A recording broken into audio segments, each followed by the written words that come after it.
స్థానిక సంస్థల ఎన్నికల్లో బీసీలకు 42% కేటాయించాలని చేపట్టిన బంద్కు పద్మశాలి సంఘం అధ్యక్షులు, యాదవ కుల సంఘ అధ్యక్షులు, కుమ్మరి కుల సంఘం నాయకులు, ఎస్సీ ఎస్టీ కుల సంఘం అధ్యక్షులు మాట్లాడుతూ బీసీలకు రాష్ట్ర ప్రభుత్వం 42% రిజర్వేషన్లను కేటాయిస్తే కేంద్ర ప్రభుత్వం బీజేపీ నాయకులు అడ్డుపడుతున్నారని బీసీ మరియు ఎస్సీ ఎస్టీ కుల సంఘం నాయకులు మండిపడ్డారు. వెంటనే బీసీలకు 42% కేటాయించే విధంగా కేంద్ర ప్రభుత్వం చర్యలు తీసుకోవాలని డిమాండ్ చేశారు.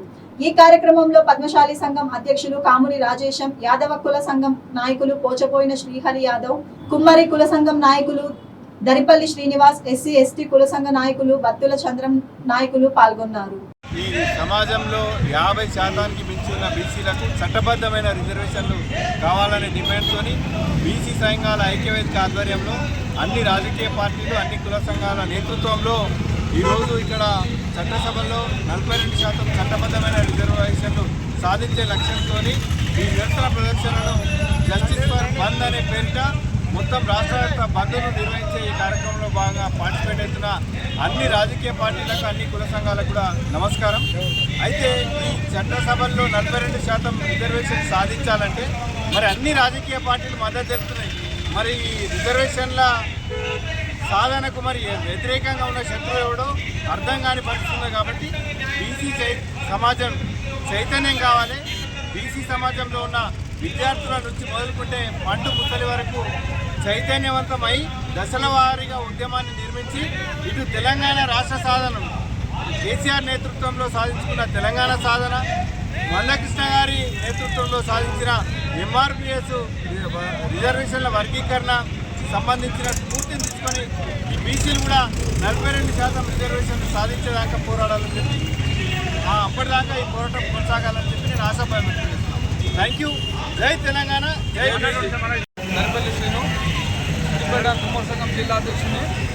ఈరోజు కాంగ్రెస్ పార్టీ అవలంబిస్తున్నటువంటి ద్వంద్వ వైఖరికి నిదర్శనం ఏంటంటే, ఆ రోజు కామారెడ్డిలో బీసీ డిక్లరేషన్ అని చెప్పి తద్వారా ఎన్నో కొన్ని మా బీసీల ఓట్లని చేసుకొని తర్వాత అనంతరం అధికారంలోకి వచ్చి రేవంత్ రెడ్డి గారు ఎలాంటి చట్టబద్ధత లేకుండా ఒక జీవో తీసుకొచ్చి, ఆ జీవో చెల్లదని కూడా ఆయనకు తెలిసి కూడా ఆ జీవో తీసుకొచ్చి మేము బీసీల పట్ల ఉన్నామని చెప్పి మోసం చేస్తూనే ఈరోజు ఆ పార్టీకి సంబంధించినటువంటి నాయకులతోనే మళ్ళా కోర్టులో కానీ, సుప్రీంకోర్టులో కానీ, హైకోర్టులో కానీ కేసు వేయించి విషయం మీ అందరికీ తెలిసిందే. కానీ ఈ పార్టీలు, ఈ జాతీయ పార్టీలు అయినటువంటి బీజేపీ కానీ, కాంగ్రెస్ పార్టీ కానీ బీసీల పైన వాళ్ళకు ఎలాంటి చిత్తశుద్ధి లేదు. కేవలం 76 ఏళ్ళుగా మమ్మల్ని మోసం చేస్తూనే వస్తున్నారు. మా ఓట్లు కానీ మాకు వచ్చే వాట మాత్రం బీసీల రిజర్వేషన్ మాత్రం కల్పించడం లేదు. దీనికి కల్పించాలంటే ఒకటే ఒక మార్గం. ఈ గల్లీలో కాదు, ఢిల్లీలో ఏదైతే రాహుల్ గాంధీ గారి ఇండియా కూటమి ఉందో, ఏదైతే ప్రధానమంత్రి గారి ఇండియా కూటమి ఉందో, ఇద్దరు కలిసి చట్టసభలో బిల్లు పెడితే బీసీల బిల్లు ఆమోదం అవుతుంది. అప్పుడే బీసీలకు సరైన న్యాయం జరుగుతుందని చెప్పి మేము ఈ విధంగా భావిస్తాము. జై తెలంగాణ, జై బీసీ. తెలంగాణ. నా పేరు బత్తుల చంద్రం. నేను తెలంగాణ దళిత సంఘ లైకాస రాష్ట్ర సమితి అధ్యక్షుడు.